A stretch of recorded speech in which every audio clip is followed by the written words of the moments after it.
दोस्तों नमस्कार। स्वागत है आपका हमारे YouTube चैनल उद्देश्य क्लासेस 91 में। दोस्तों हम लोग जो यूपी पीसीएस प्रारंभिक परीक्षा पूर्व वर्षों के प्रश्नों की जो श्रृंखला देख रहे थे, उसके तहत दोस्तों हम लोगों ने ऑलरेडी 2019, 2020, 2021, 22 और 23 के प्रश्न पत्र को ऑलरेडी कवर कर लिया है दोस्तों, जिससे संबंधित वीडियोस दोस्तों हमारे चैनल पर ऑलरेडी अपलोडेड की जा चुकी हैं। अब इस वीडियो में दोस्तों हम एक नया प्रश्न पत्र स्टार्ट करेंगे। वह है दोस्तों यूपी पीसीएस प्रारंभिक परीक्षा हल प्रश्न पत्र 2018 का, जो आगामी दोस्तों हमारी 17 मार्च को यूपी पीसीएस की प्रारंभिक परीक्षा लगी हुई है। उसकी दृष्टि से दोस्तों पूर्व वर्षों के जितने भी प्रश्न हैं वह महत्वपूर्ण साबित होंगे, इसलिए ध्यानपूर्वक दोस्तों जितने भी प्रश्न हम लोग हल कर रहे हैं उसको आप लोग ध्यानपूर्वक देखते चलिए। ठीक है दोस्तों, आगामी परीक्षा जो लगी हुई है उसकी दृष्टि से बहुत ही महत्वपूर्ण होंगे दोस्तों ये प्रश्न। ठीक है, तो चलिए दोस्तों हम स्टार्ट करते हैं। पहला टॉपिक है दोस्तों हमारा भारतीय इतिहास एवं कला संस्कृति, यानी कि दोस्तों इंडियन हिस्ट्री एंड कल्चर। ठीक है, चलिए देखेंगे दोस्तों पहला प्रश्न हमारा क्या कह रहा है। सारे प्रश्न दोस्तों परीक्षा की दृष्टि से मोस्ट इंपॉर्टेंट है, इसलिए ध्यानपूर्वक आप लोग देखते चलिए। ठीक है दोस्तों, तो चलिए पहले प्रश्न से हम स्टार्ट करते हैं दोस्तों। कह रहा है कि निम्नलिखित युग्मों में से कौन सुमेलित नहीं है। ठीक है दोस्तों, कह रहा है निम्नलिखित युग्मों में से कौन सुमेलित नहीं है। ठीक है, कह रहा है दोस्तों कि ध्रुवदास भगत नामावली, क्या है ध्रुवदास भगत नामावली। रसखान कह रहा है दोस्तों रसिक प्रिया। नाभादास कह रहा है भक्तमाल और उस्मान कह रहा है दोस्तों चित्रावली। ठीक है दोस्तों, तो यहाँ पे जो हमारा दोस्तों रसखान कह रहा है रसिक प्रिया, यह सुमेल नहीं है। ठीक है दोस्तों, याद रखिएगा जो हमारा कह रहा है कि रसखान रसिक प्रिया, यह हमारा सुमेल नहीं है। ठीक है, रसिक प्रिया दोस्तों कवि प्रिया और रामचंद्रिका केशव दास की प्रमुख रचनाएं हैं, ना कि दोस्तों हमारी रसखान की। ठीक है, रसिक प्रिया, कवि प्रिया, रामचंद्रिका यह दोस्तों हमारी रसखान की रचनाएं ना हो के दोस्तों केशव दास की रचनाएं हैं। ठीक है, इस पॉइंट को याद रखिएगा।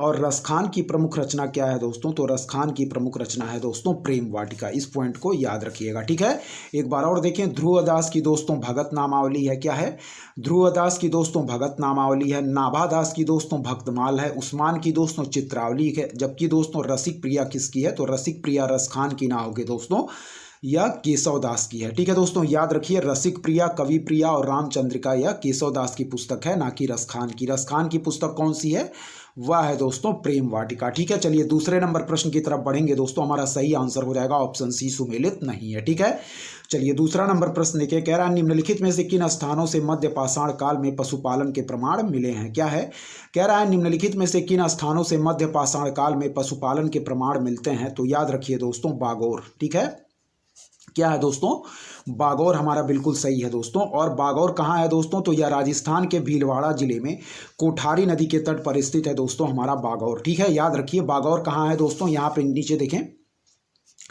बागौर दोस्तों राजस्थान के भीलवाड़ा जिले में कोठारी नदी के तट पर स्थित है। ठीक है, इस पॉइंट को याद रखें कि बागौर राजस्थान के भीलवाड़ा जिले में कोठारी नदी के तट पर स्थित है। और प्रश्न कह रहा है हमारा कि निम्नलिखित में से किन स्थानों से मध्य पाषाण काल में पशुपालन के प्रमाण मिलते हैं, तो याद रखिए दोस्तों ऑप्शन सी बागौर हमारा बिल्कुल सही आंसर होगा। ठीक है दोस्तों, ध्यानपूर्वक याद रखें। चलिए बढ़ेंगे दोस्तों हम तीसरे नंबर प्रश्न की तरफ, देखेंगे क्या दिया गया है।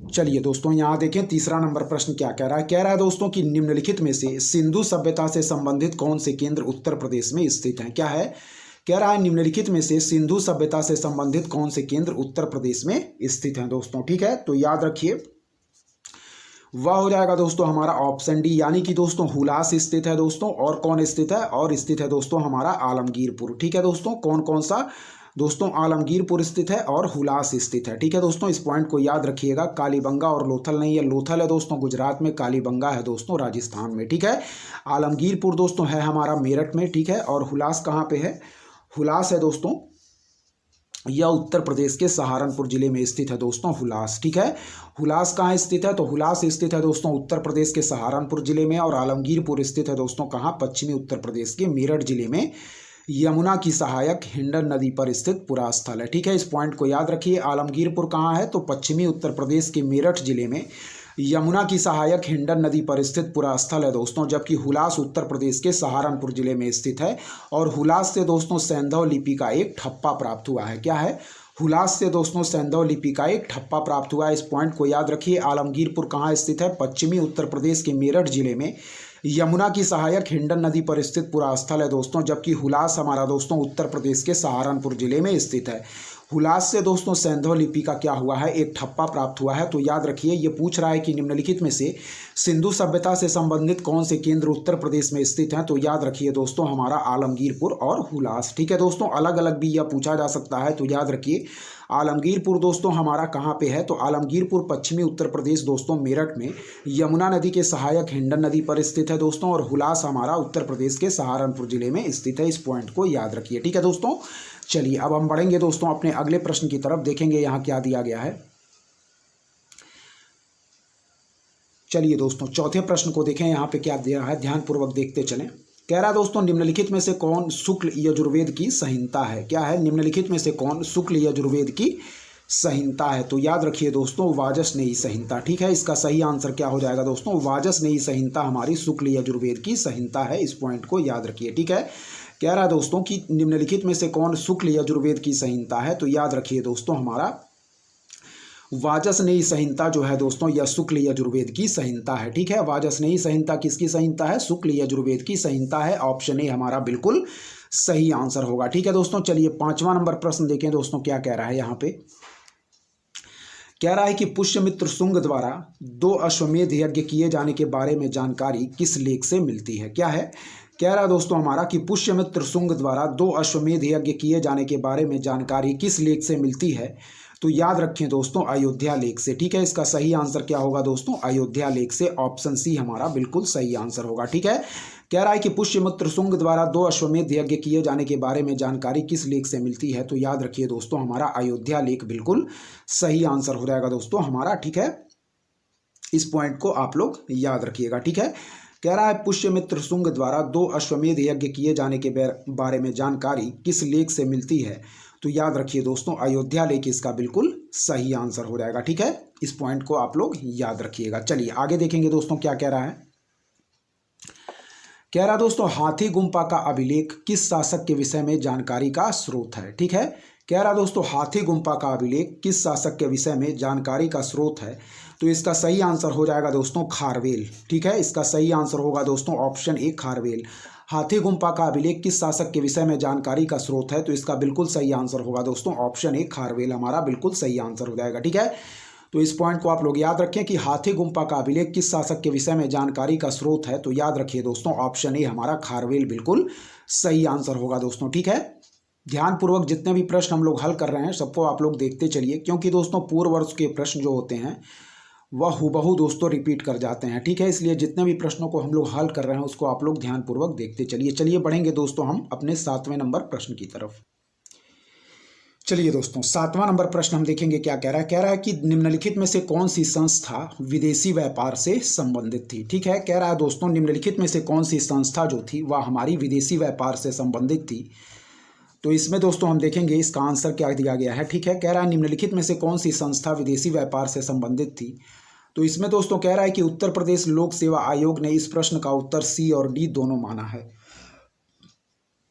क्या है, आयोग ने दोस्तों हमारा उत्तर इसको भी माना है, यानी कि नाना देशी को भी माना है और दोस्तों मणिग्राम को भी माना है। ठीक है, चलिए डिटेल पढ़ लेते हैं दोस्तों। हम कह रहा है कि उत्तर प्रदेश लोक सेवा आयोग ने इस प्रश्न का उत्तर सी और डी दोनों माना है।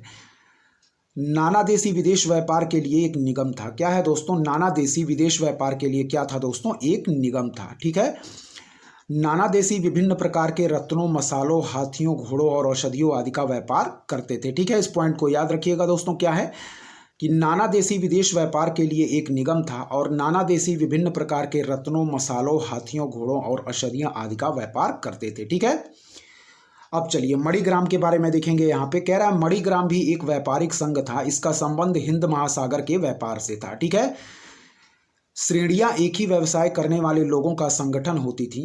नगरम बड़े बड़े व्यापारिक नगरों जैसे कांचीपुरम, मामल्लपुरम आदि नगरों के व्यापारिक संगठन थे। ठीक है दोस्तों, तो यहाँ हमारा आयोग ने इसका आंसर दोनों माना था, यानी कि नाना देशी को भी माना था और मणिग्राम को भी माना था। तो इस पॉइंट को आप लोग याद रखिएगा। ठीक है, कह रहा दोस्तों कि निम्नलिखित में से कौन सी संस्था विदेशी व्यापार से संबंधित थी। तो याद रखिए दोस्तों, आयोग ने माना था सी को भी, डी को भी, यानी कि नाना देशी को भी और मणिग्राम को भी। ठीक है, तो इस पॉइंट को आप लोग याद रखिएगा दोस्तों। ठीक है, ध्यानपूर्वक देखते चलें, सारे प्रश्न हमारे परीक्षा की दृष्टि से इंपॉर्टेंट। चलिए दोस्तों 8वें नंबर प्रश्न की तरफ बढ़ेंगे, देखेंगे क्या कह रहा है। कह रहा है दोस्तों दक्षिण भारत के समुद्रगुप्त के समकालीन नरेश और उनके राज्य। क्या है? दक्षिण भारत के समुद्रगुप्त के समकालीन नरेश और उनके राज्य। ठीक है दोस्तों, तो चलिए सुमेल करेंगे दोस्तों हम। ठीक है, कह रहा है दोस्तों धनंजय। तो धनंजय था दोस्तों हमारा कुस्तलपुर का। क्या है? धनंजय था दोस्तों हमारा, इसका सुमेल करेंगे दोस्तों हम कुस्तलपुर से। ठीक है, फिर कह रहा है दोस्तों नीलराज। तो नीलराज को दोस्तों हम लोग सुमेल करेंगे किससे? वह है दोस्तों हमारा अवमुक्त से। ठीक है, फिर है दोस्तों हमारा उग्रसेन। तो उग्रसेन को हम लोग सुमेल करेंगे दोस्तों पालक्का से। ठीक है दोस्तों, और फिर हमारा बचेगा विष्णु गोपा। तो विष्णु गोपा को हम लोग सुमेल करेंगे दोस्तों किससे? तो विष्णु गोपा को हम लोग सुमेल करेंगे दोस्तों कांची से। ठीक है, और सही आंसर किसको मार्क करेंगे? वह है दोस्तों हमारा ऑप्शन सी, बिल्कुल सही आंसर होगा। ठीक है, फिर देखिए दक्षिण भारत के समुद्रगुप्त के समकालीन नरेश और उनके राज्य। ठीक है, तो धनंजय को हम लोग सुमेल करेंगे दोस्तों कुस्तलपुर से। क्या है? धनंजय को सुमेल करेंगे दोस्तों कुस्तलपुर से। नीलराज को सुमेल करेंगे दोस्तों अवमुक्त से।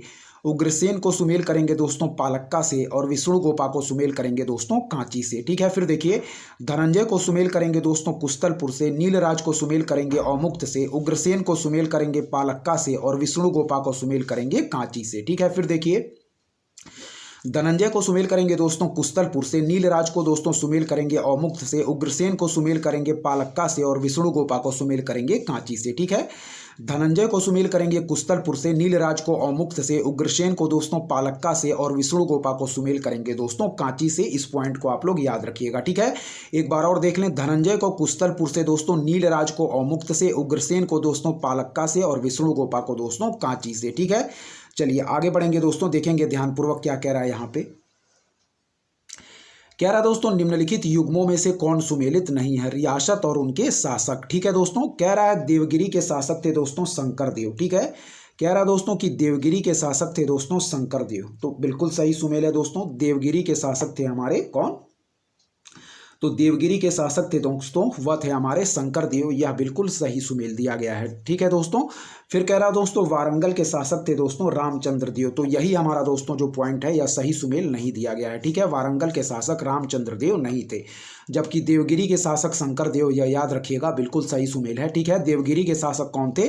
शंकर देव हमारा बिल्कुल सही सुमेल है, जबकि वारंगल के शासक कह रहा है दोस्तों रामचंद्र देव। तो वारंगल के शासक दोस्तों हमारे रामचंद्र नहीं थे दोस्तों। ठीक है, चलिए दोस्तों आगे देखेंगे, आगे के पॉइंट क्या दिए गए हैं, ध्यानपूर्वक देखते चलें।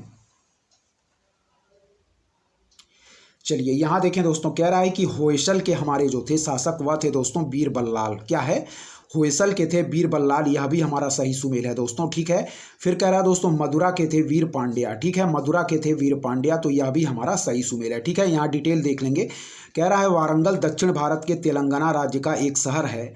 यहाँ पर दोस्तों काकतीय वंश का शासन था। क्या है? यहाँ पर काकतीय वंश का शासन था, और चोल द्वितीय और रुद्र प्रथम ने काकतीय साम्राज्य की स्थापना की थी। ठीक है, तो चोल द्वितीय और रुद्र प्रथम ने। ठीक है, चोल द्वितीय और रुद्र प्रथम हो जाएंगे हमारे दोस्तों, वह वारंगल से संबंधित हो जाएंगे। वारंगल से जबकि दिया गया था रामचंद्र देव, तो रामचंद्र देव दोस्तों हमारे वारंगल से संबंधित ना होके रामचंद्र देव हमारे देवगिरी के शासक थे, ना कि वारंगल के। इस पॉइंट को आप लोग याद रखिएगा। जबकि दोस्तों हमारा देवगिरी दिया गया था शासक शंकर देव, बिल्कुल सही सुमेल था दोस्तों। फिर दिया गया था होयसल के वीर बल्लाल, यह भी सही सुमेल है दोस्तों। फिर दिया गया है मदुरा के वीर पांड्या, यह भी सही सुमेल है। तो तीनों जो सुमेल पॉइंट हैं उसको आप लोग याद रखिए। देवगिरी के शंकर देव बिल्कुल सही सुमेल है, होयसल के वीर बल्लाल बिल्कुल सही सुमेल है, मदुरा के दोस्तों वीर पांड्या यह भी सही सुमेल है। लेकिन दिया गया था कि वारंगल का रामचंद्र देव, तो वह सही सुमेल नहीं है दोस्तों। ठीक है, वारंगल से हमारे कौन से शासक सुमेल हो जाएंगे? वह हो जाएंगे चोल द्वितीय और रुद्र प्रथम। ठीक है दोस्तों, चोल द्वितीय और रुद्र प्रथम हो जाएंगे हमारे वारंगल के दोस्तों, ना कि हमारे रामचंद्र देव। रामचंद्र देव दोस्तों हमारे देवगिरी के शासक थे। इस पॉइंट को आप लोग याद रखिएगा। ठीक है दोस्तों, चलिए 10वां नंबर प्रश्न देखेंगे दोस्तों क्या कह रहा है यहाँ पे। कह रहा है निम्नलिखित मंदिरों को कालानुक्रम में व्यवस्थित कीजिए और नीचे दिए गए कूटों से सही उत्तर चुनिए। ठीक है दोस्तों, कह रहा है कि निम्नलिखित मंदिरों को कालानुक्रम में व्यवस्थित कीजिए और नीचे दिए गए कूटों से सही उत्तर चुनिए। ठीक है दोस्तों, तो कह रहा है यहाँ पे बृहदेश्वर मंदिर। तो बृहदेश्वर मंदिर दोस्तों इसका निर्माण हुआ था 985 से 1014 में। ठीक है, कब? 985 से 1014 में हमारा निर्माण किया गया था दोस्तों। किसका?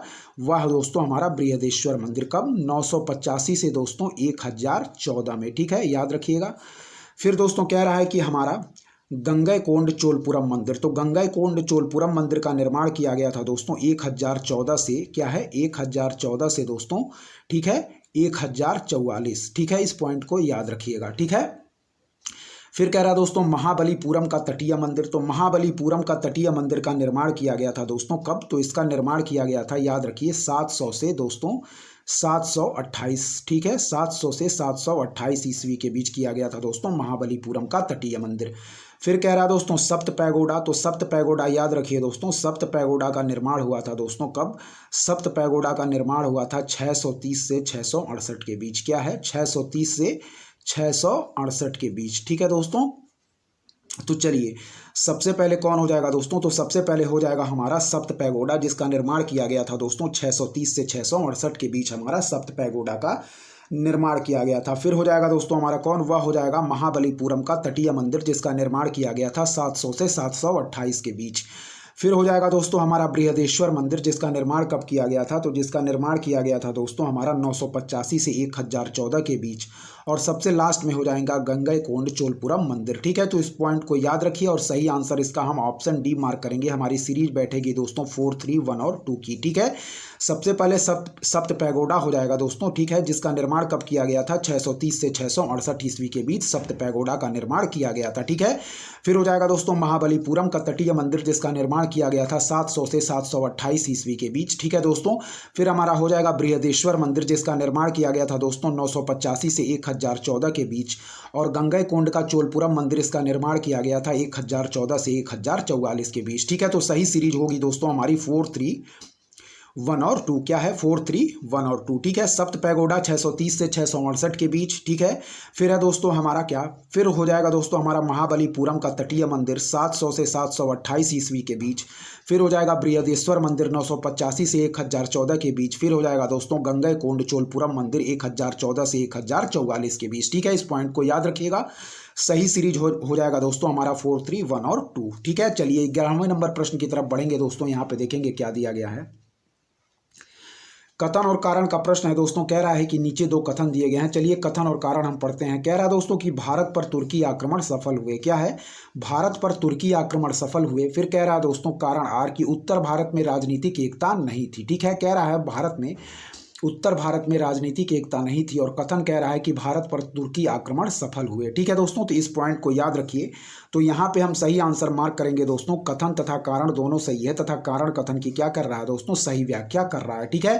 तो कथन हो जाएगा कि भारत पर तुर्की आक्रमण सफल हुए, बिल्कुल सही दिया गया है। फिर कारण कह रहा है कि उत्तर भारत में राजनीतिक एकता नहीं थी, तो यह भी पॉइंट दोस्तों हमारा सही है, ठीक है। यानी कि कारण कथन की सही व्याख्या कर रहा है दोस्तों और सही आंसर हम मार्क करेंगे। कथन तथा कारण दोनों सही है तथा कारण कथन की सही व्याख्या कर रहा है दोस्तों, ठीक है। तो इस पॉइंट को आप लोग याद रखिएगा। चलिए दोस्तों अब हम बढ़ेंगे 12वें नंबर प्रश्न की तरफ। ध्यानपूर्वक देखते चले दोस्तों। सारे प्रश्न हमारे आगामी परीक्षा की दृष्टि से मोस्ट इंपॉर्टेंट हैं। चलिए देखिए दोस्तों 12वां नंबर प्रश्न यहाँ पे क्या कह रहा है, ध्यानपूर्वक देखिए। कह रहा है दोस्तों निम्नलिखित युग्मों में कौन सुमेलित नहीं है, ठीक है। निम्नलिखित युग्मों में कौन सुमेलित नहीं है। कह रहा है दोस्तों अदीना मस्जिद मांडू, क्या है अदीना मस्जिद कह रहा है दोस्तों मांडू, ठीक है। इस पॉइंट को याद रखिए। तो पहला ही दोस्तों हमारा सही सुमेल नहीं है। जो दिया गया है कि अदीना मस्जिद मांडू, यह हमारा सही सुमेल नहीं है, ठीक है। जबकि कह रहा है दोस्तों लाल दरवाजा मस्जिद हमारा जौनपुर, बिल्कुल सही सुमेल है, लाल दरवाजा मस्जिद जौनपुर। कह रहा है दोस्तों दाखिल दरवाजा गौड़, क्या है दाखिल दरवाजा गौड़, यह भी हमारा सही सुमेल है। फिर कह रहा है दोस्तों 3 दरवाजा अहमदाबाद, यह भी हमारा सही सुमेल है, ठीक है। जबकि दोस्तों हमारा कह रहा है कि अदीना मस्जिद हमारा मांडू, तो अदीना मस्जिद दोस्तों पश्चिम बंगाल के मालदा जिले के पंडुआ में स्थित है, ठीक है। और इस मस्जिद का निर्माण दोस्तों इलियास शाही वंश के शासक सिकंदर शाह ने 1358 से 90 के मध्य किया था, ठीक है दोस्तों। इस पॉइंट को याद रखिएगा दोस्तों, ठीक है। हमारा जो दिया गया है अदीना मस्जिद, यह दोस्तों मांडू में स्थित ना होकर दोस्तों कहाँ पे स्थित है, तो याद रखिएगा दोस्तों अदीना मस्जिद हमारा पश्चिम बंगाल के मालदा जिले के पंडुआ में स्थित है, ना कि दोस्तों मांडू में, ठीक है। अदीना मस्जिद पश्चिम बंगाल के मालदा जिले के पंडुआ में स्थित है दोस्तों, ना कि मांडू में। इस पॉइंट को याद रखिएगा। जबकि लाल दरवाजा मस्जिद दोस्तों जौनपुर, बिल्कुल सही दिया गया है, ठीक है। लाल दरवाजा मस्जिद दिया गया है दोस्तों हमारा जौनपुर, यह बिल्कुल सही सुमेल है दोस्तों, ठीक है। फिर कह रहा है कि दाखिल दरवाजा दरवाजा दोस्तों गौड़, यह भी सही सुमेल है। फिर कह रहा है 3 दरवाजा अहमदाबाद, यह भी हमारा बिल्कुल सही सुमेल है। जबकि अदीना मस्जिद मांडू हमारा सही सुमेल नहीं है दोस्तों। अदीना मस्जिद कहाँ है? पश्चिम बंगाल के मालदा जिले के पंडुआ में, ना कि दोस्तों मांडू में, ठीक है। लाल दरवाजा मस्जिद दोस्तों जौनपुर में बिल्कुल सही सुमेल है। दाखिल दरवाजा गौड़ में बिल्कुल सही सुमेल है। 3 दरवाजा अहमदाबाद में बिल्कुल सही सुमेल है। लाल दरवाजा मस्जिद जौनपुर में, दाखिल दरवाजा गौड़ में, 3 दरवाजा अहमदाबाद में बिल्कुल सही सुमेल है। इस पॉइंट को आप लोग याद रखिएगा। अदीना मस्जिद मांडू में ना होके दोस्तों पश्चिम बंगाल के मालदा जिले के पंडुआ में स्थित है, ठीक है। इस पॉइंट को याद रखिएगा। चलिए दोस्तों 13वें नंबर प्रश्न की तरफ हम बढ़ेंगे, देखेंगे कथन और कारण का प्रश्न है दोस्तों। देखें, कह रहा है कि मध्यकाल में संगीत पर संस्कृत में लिखी गई अनेक पुस्तकों का फारसी में अनुवाद किया गया, ठीक है। कह रहा है कि मध्यकाल में संगीत पर संस्कृत में लिखी गई अनेक पुस्तकों का फारसी में अनुवाद किया गया, ठीक है दोस्तों। फिर कह रहा है कि आरंभिक चिश्ती सूफी संत संगीत सभाओं जिन्हें समा कहा जाता था के शौकीन थे, ठीक है दोस्तों। इस पॉइंट को याद रखिएगा। तो दोनों पॉइंट दोस्तों हमारे अलग अलग सही हैं। कह रहा है कि कथन तथा कारण दोनों सही हैं, किंतु कारण कथन की सही व्याख्या नहीं है। फिर देखिए, कथन कह रहा दोस्तों कि मध्यकाल में संगीत पर संस्कृत में लिखी गई अनेक पुस्तकों का फारसी में अनुवाद किया गया। फिर कारण कह रहा है कि आरंभिक चिश्ती सूफी संत संगीत सभाओं जिन्हें समा कहा जाता था के शौकीन थे, ठीक है। तो दोनों पॉइंट हमारा कथन और कारण दोनों सही है, लेकिन दोस्तों कारण कथन की सही व्याख्या नहीं है। तो सही आंसर हम कौन सा मार्क करेंगे? वह मार्क करेंगे दोस्तों ऑप्शन बी, ठीक है दोस्तों। ऑप्शन बी हम बिल्कुल इसका सही आंसर मार्क करेंगे। इस पॉइंट को याद रखिएगा। फिर से देखेंगे कि दोस्तों मध्यकाल में संगीत पर संस्कृत में लिखी गई अनेक पुस्तकों का फारसी में अनुवाद किया गया, ठीक है दोस्तों। याद रखिए, कारण कह रहा है कि आरंभिक चिश्ती सूफी संत संगीत सभाओं जिन्हें समा कहा जाता था के शौकीन थे, ठीक है। तो कथन और कारण दोनों सही है, लेकिन कारण कथन की सही व्याख्या नहीं है दोस्तों, ठीक है। चलिए आगे बढ़ेंगे 14वें नंबर प्रश्न की तरफ। यहाँ देखिए क्या कह रहा है।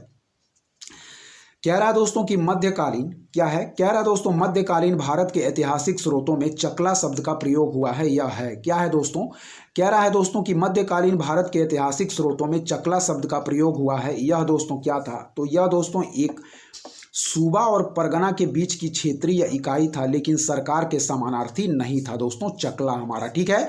कह रहा है सूबा और परगना के बीच की क्षेत्रीय इकाई था, लेकिन सरकार के समानार्थी नहीं था दोस्तों मध्यकालीन भारत के ऐतिहासिक स्रोतों में चकला, ठीक है।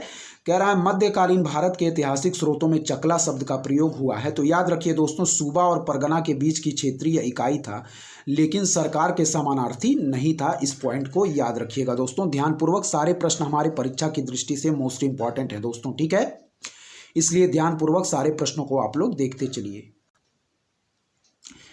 चलिए दोस्तों 15वें नंबर प्रश्न की तरफ बढ़ेंगे, देखेंगे क्या दिया गया है। चलिए देखिए दोस्तों, कह रहा है कि दिल्ली में पुराना किला के सामने क्या है? कह रहा है दिल्ली में पुराना किला के सामने खैरुल मंजिल नामक मस्जिद का निर्माण किसने कराया था? क्या है दोस्तों? कह रहा है कि दिल्ली में पुराना किला के सामने खैरुल मंजिल नामक मस्जिद का निर्माण किसने करवाया था? तो याद रखिए दोस्तों माहम अनगा ने, ठीक है। इसका सही आंसर क्या हो जाएगा? माहम अनगा ने, ठीक है। इस पॉइंट को याद रखिए दोस्तों। कह रहा है कि दिल्ली में पुराना किला के सामने खैरुल मंजिल नामक मस्जिद का निर्माण किसने करवाया था? तो याद रखिए दोस्तों माहम अनगा ने, इसका बिल्कुल सही आंसर होगा, ठीक है। दिल्ली में पुराना किला के सामने खैरुल मंजिल नामक मस्जिद का निर्माण किसने करवाया था? तो याद रखिए दोस्तों माहम अनगा ने, इसका बिल्कुल सही आंसर होगा, ठीक है। याद रखिएगा। फिर से एक बार देख लें, दिल्ली में पुराना किला के सामने खैरुल मंजिल नामक मस्जिद का निर्माण किसने करवाया? तो याद रखिए दोस्तों माहम अनगा ने, ठीक है। इस पॉइंट को याद रखिएगा। 16वां नंबर प्रश्न देखें क्या कह रहा है। कह रहा है सुरक्षा के लिए मराठों के राजस्व के दावों को किस नाम से जाना जाता था? क्या है दोस्तों? सुरक्षा के लिए मराठों के राजस्व के दावों को किस नाम से जाना जाता था? तो चौथ इसका बिल्कुल सही आंसर होगा, ठीक है। सुरक्षा के लिए मराठों के राजस्व के दावों को किस नाम से जाना जाता है? तो याद रखिए दोस्तों चौथ हमारा बिल्कुल सही आंसर हो जाएगा, ठीक है। फिर से 15वां देखें, दिल्ली में पुराना किला के सामने खैरुल मंजिल नामक मस्जिद का निर्माण किसने करवाया? तो याद रखें माहम अनगा ने, ठीक है। फिर कह रहा है कि सुरक्षा के लिए मराठों के राजस्व के दावों को किस नाम से जाना जाता है? तो चौथ। याद रखिए सुरक्षा के लिए मराठों के राजस्व के दावों को किस नाम से जाना जाता है? चौथ, ठीक है। चलिए आगे देखें, आगे के प्रश्न हमारे क्या कह रहे हैं यहाँ पे, ठीक है। कह रहा है निम्नलिखित को कालानुक्रम में व्यवस्थित कीजिए और नीचे दिए गए कूट से सही उत्तर का चयन कीजिए, ठीक है दोस्तों। तो सबसे पहले हो जाएगा दोस्तों हमारा जहांदार शाह, ठीक है। सबसे पहले जहांदार शाह हो जाएगा दोस्तों, जिनका कार्यकाल क्या था दोस्तों? वह था 1712 से दोस्तों 1713, ठीक है, याद रखिएगा। फिर हो जाएगा दोस्तों हमारा कौन? फिर हो जाएंगे हमारे मोहम्मद शाह, जिनका कार्यकाल था दोस्तों कब? तो इनका कार्यकाल था दोस्तों 1719 से दोस्तों कब? 1748 तक, याद रखिएगा। फिर दोस्तों हो जाएंगे हमारे अहमद शाह, ठीक है। तो अहमद शाह का कार्यकाल कब से था, तो इनका कार्यकाल था दोस्तों हमारा 1748 से दोस्तों फिर है 1754 तक, ठीक है, याद रखिएगा। और फिर दोस्तों हो जाएंगे हमारे आलमगीर सेकंड, तो इनका कार्यकाल था दोस्तों 1754 से 1759 तक, ठीक है, 1754 से 1759 तक, ठीक है। तो हमारी सीरीज क्या होगी दोस्तों, सबसे पहले हो जाएगा हमारा किसका कार्यकाल, वह हो जाएगा दोस्तों सबसे पहले हो जाएंगे हमारे जहांदार शाह, ठीक है। सबसे पहले हो जाएंगे दोस्तों हमारे जहांदार शाह, जिनका कार्यकाल था दोस्तों कब, तो जिनका कार्यकाल था 1712 से 1713। फिर हो जाएगा दोस्तों मोहम्मद शाह 1719 से 1748, ठीक है दोस्तों। फिर हो जाएगा हमारा अहमद शाह, जिनका कार्यकाल था 1748 से 1754। और सबसे लास्ट में हो जाएंगे आलमगीर सेकंड, जिनका कार्यकाल था 1754 से 1759 दोस्तों, ठीक है। तो सबसे पहले हो जाएंगे जहांदार शाह 1712 से 1713 इनका कार्यकाल था। फिर हो जाएंगे दोस्तों मोहम्मद शाह 1719 से 1748। फिर हो जाएंगे दोस्तों हमारे कौन, तो फिर हो जाएंगे दोस्तों हमारे अहमद शाह, जिनका कार्यकाल था 1748 से 1754। और फिर हो जाएगा दोस्तों आलमगीर सेकंड 1754 से 1759, ठीक है। जहांदार शाह हो जाएंगे दोस्तों 1712 से 1713। फिर हो जाएगा दोस्तों हमारा मोहम्मद शाह 1719 से 1748। फिर हो जाएगा दोस्तों हमारा अहमद शाह 1748 से 1754। फिर हो जाएगा दोस्तों हमारा आलमगीर सेकंड 1754 से 1759, ठीक है दोस्तों। जहांदार शाह हो जाएगा 1712 से 1713। मोहम्मद शाह हो जाएगा 1719 से 1748। फिर हो जाएगा दोस्तों अहमद शाह 1748 से 1754। और फिर हो जाएगा दोस्तों आलमगीर सेकंड 1754 से 1759। इस पॉइंट को याद रखिए। सही आंसर क्या मार्क करेंगे, ऑप्शन बी, ठीक है, याद रखिए BADC हमारी सही सीरीज होगी दोस्तों, ठीक है। जहांदार शाह 1712 से 1713, मोहम्मद शाह 1719 से 1748 हो जाएगा दोस्तों। फिर है हमारे अहमद शाह 1748 से 1754। और सबसे लास्ट हो जाएगा दोस्तों आलमगीर सेकंड हमारा 1754 से 1759, ठीक है दोस्तों। तो इनका कार्यकाल आप लोग याद रखिएगा ध्यानपूर्वक, ठीक है दोस्तों। चलिए बढ़ेंगे दोस्तों हम 18 नंबर प्रश्न की तरफ, देखेंगे क्या कह रहा है, ध्यानपूर्वक देखते रहिए। चलिए दोस्तों अब हमारे हिस्ट्री के ही तहत भारतीय राष्ट्रीय आंदोलन के प्रश्न स्टार्ट होंगे, ठीक है दोस्तों। तो ध्यानपूर्वक देखिएगा। चलिए 18 नंबर प्रश्न कह रहा है दोस्तों, निम्नलिखित युग्मों में से कौन सुमेलित नहीं है, ठीक है दोस्तों। निम्नलिखित युग्मों में से कौन सुमेलित नहीं है, कह रहा दोस्तों संबलपुर सुरेंद्र शाही, क्या है, कह रहा दोस्तों संबलपुर सुरेंद्र शाही। गंजाम कह रहा है दोस्तों राधा कृष्ण दंड सेना, क्या है दोस्तों, कह रहा है गंजाम कह रहा है दोस्तों राधा कृष्ण दंड सेना। फिर कह रहा है दोस्तों कश्मीर हमारा गुलाब सिंह। और लखनऊ कह रहा है दोस्तों लियाकत अली, ठीक है दोस्तों। यह हमारा गलत दिया गया है। लियाकत अली कहाँ से थे दोस्तों, तो लियाकत अली थे दोस्तों हमारे प्रयागराज इलाहाबाद से। जबकि दोस्तों लखनऊ से थी दोस्तों हमारी कौन, लखनऊ से थी हमारी, वह थी दोस्तों हमारी बेगम हजरत महल, ठीक है। लखनऊ से कौन थी, लखनऊ से थी दोस्तों बेगम हजरत महल, ना कि लियाकत अली। जबकि संबलपुर याद रखिए, जो सही सुमेल है उसको याद रखिए। संबलपुर हो जाएगा दोस्तों हमारा सुरेंद्र शाही, बिल्कुल सही सुमेल है, ठीक है। संबलपुर हो जाएगा दोस्तों हमारा सुरेंद्र शाही। फिर दोस्तों गंजाम हो जाएगा राधा कृष्ण दंड सेना, बिल्कुल सही सुमेल है। फिर दोस्तों हमारा कश्मीर से गुलाब सिंह, यह भी हमारा बिल्कुल सही सुमेल है, ठीक है। क्या है दोस्तों, संबलपुर हो जाएगा दोस्तों सुरेंद्र शाही, बिल्कुल सही सुमेल है। गंजाम हमारा राधा कृष्ण दंड सेना, बिल्कुल सही सुमेल है। कश्मीर हमारा गुलाब सिंह, बिल्कुल सही सुमेल है। जबकि लखनऊ दिया गया है लियाकत अली, तो लखनऊ से दोस्तों हमारे लियाकत अली ना होके हजरत महल, बेगम हजरत महल थी, ठीक है दोस्तों। 1857 की क्रांति का नेतृत्व कर रही थी, ठीक है। संबलपुर में हो जाएगा दोस्तों सुरेंद्र शाही, गंजाम हो जाएगा दोस्तों राधा कृष्ण दंड सेना, कश्मीर हो जाएगा गुलाब सिंह। यह तीनों सही सुमेल हैं, लेकिन लखनऊ लियाकत अली, यह हमारा ऑप्शन डी जो दिया गया है यह सही सुमेल नहीं है, ठीक है। संबलपुर सुरेंद्र शाही दोस्तों, गंजाम राधा कृष्ण दंड सेना, कश्मीर दोस्तों गुलाब सिंह। जबकि लखनऊ लियाकत अली ना होके दोस्तों लखनऊ से हो जाएगा बेगम हजरत महल। इस पॉइंट को याद रखिएगा। और लियाकत अली कहाँ से नेतृत्व कर रहे थे दोस्तों, तो लियाकत अली दोस्तों कर रहे थे हमारा प्रयागराज इलाहाबाद से इसका नेतृत्व कर रहे थे 1857 की क्रांति का, ठीक है। संबलपुर सुरेंद्र शाही, गंजाम राधा कृष्ण दंड सेना, कश्मीर हमारा गुलाब सिंह। इस पॉइंट को याद रखिए। 19वें नंबर प्रश्न की तरफ बढ़ेंगे। चलिए देखें, कह रहा है निम्नलिखित घटनाओं को कालानुक्रम अनुसार व्यवस्थित कीजिए। चलिए व्यवस्थित करेंगे दोस्तों, ठीक है। चलिए दोस्तों यहाँ पे हंटर आयोग का दोस्तों जो गठन किया गया था वह किया गया था दोस्तों 1882 में, ठीक है। याद रखिए हंटर आयोग का गठन कब किया गया था, 1882 में, ठीक है। उड का घोषणा पत्र बहुत ही इंपॉर्टेंट है दोस्तों। तो इसका दोस्तों गठन किया गया था 1854 में, हमारा संबंधित है उड का घोषणा पत्र, ठीक है। फिर दोस्तों सैडलर आयोग, तो सैडलर आयोग हो जाएगा दोस्तों हमारा कब, तो सैडलर आयोग का गठन किया गया था दोस्तों 1917 में, ठीक है। और फिर दोस्तों हो जाएगा हमारा सार्जेंट योजना, तो सार्जेंट योजना हो जाएगी दोस्तों हमारी 1944 की, ठीक है, याद रखिएगा। चलिए फिर देखें, हंटर आयोग का गठन हुआ था 1882 में, उड का घोषणा पत्र हो जाएगा 1854 में, सैडलर आयोग हो जाएगा 1917 और सार्जेंट योजना हो जाएगा दोस्तों वह हमारा 1944 में, ठीक है। हंटर आयोग 1882, उड का घोषणा पत्र 1854, फिर हो जाएगा दोस्तों सैडलर आयोग 1917 और डी हो जाएगा सार्जेंट योजना। तो सबसे पहले हो जाएगा दोस्तों हमारा उड का घोषणा पत्र जो कि है दोस्तों 1854 में, ठीक है। फिर हो जाएगा दोस्तों हंटर आयोग 1882 में, फिर हो जाएगा दोस्तों सैडलर आयोग 1917 में और सबसे लास्ट में हो जाएगा दोस्तों हमारा सार्जेंट योजना 1944 में। तो सही सीरीज क्या होगी दोस्तों, वह होगी हमारी सी, ए, बी और डी। क्या है दोस्तों, सी, ए, बी और डी। सही आंसर हम क्या मार्क करेंगे दोस्तों, ऑप्शन डी हम बिल्कुल सही आंसर मार्क करेंगे। फिर से देखें दोस्तों, उड का घोषणा पत्र हो जाएगा 1854 में, हंटर आयोग हो जाएगा 1882 में, सैडलर आयोग हो जाएगा 1917 में, सार्जेंट योजना हो जाएगी 1944 में, ठीक है। उड का घोषणा पत्र हो जाएगा 1854 में, हंटर आयोग हो जाएगा 1882 में, सैडलर आयोग हो जाएगा 1917 में, सार्जेंट योजना हो जाएगा 1944 में, ठीक है।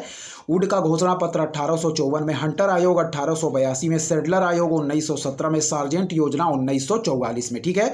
फिर देखिए उड का घोषणा पत्र 1854 में, हंटर आयोग 1882 में, सैडलर आयोग 1917 में, सार्जेंट योजना 1944 में, ठीक है। फिर से देखिए उड का घोषणा पत्र 1854 में, हंटर आयोग 1882 में, सैडलर आयोग 1917 में, सार्जेंट योजना 1944 में। सही आंसर क्या मार्क करेंगे, वह हम मार्क करेंगे दोस्तों ऑप्शन डी, यानी कि सही सीरीज सी और सी, ए, बी और डी होगी। ऑप्शन डी हमारा बिल्कुल सही है। चलिए 20वां नंबर प्रश्न देखें दोस्तों क्या कह रहा है।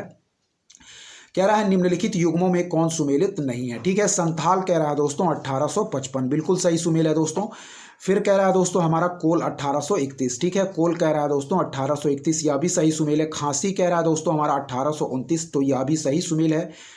लेकिन दोस्तों कह रहा है कि हमारा अहोम, ठीक है, तो अहोम विद्रोह की शुरुआत दोस्तों यह 1815 में ना होके दोस्तों कब की गई थी, अहोम विद्रोह की शुरुआत दोस्तों हुई थी कब, इसका डेट आप लोग याद रखिए। इसका डेट जो हो जाएगा दोस्तों वह हो जाएगा 1828, ना कि दोस्तों 1815, ठीक है, याद रखिएगा इस पॉइंट को दोस्तों, ठीक है। चलिए फिर देखिए कह रहा दोस्तों विद्रोह और वर्ष, संथाल का हो जाएगा दोस्तों 1855, बिल्कुल सही सुमेल है। कोल का दोस्तों 1831, बिल्कुल सही सुमेल है। खांसी का दोस्तों 1829, यह भी बिल्कुल सही सुमेल है, ठीक है। संथाल का हो जाएगा दोस्तों 1855, कोल का हो जाएगा दोस्तों 1831, खांसी का हो जाएगा दोस्तों 1829, ठीक है।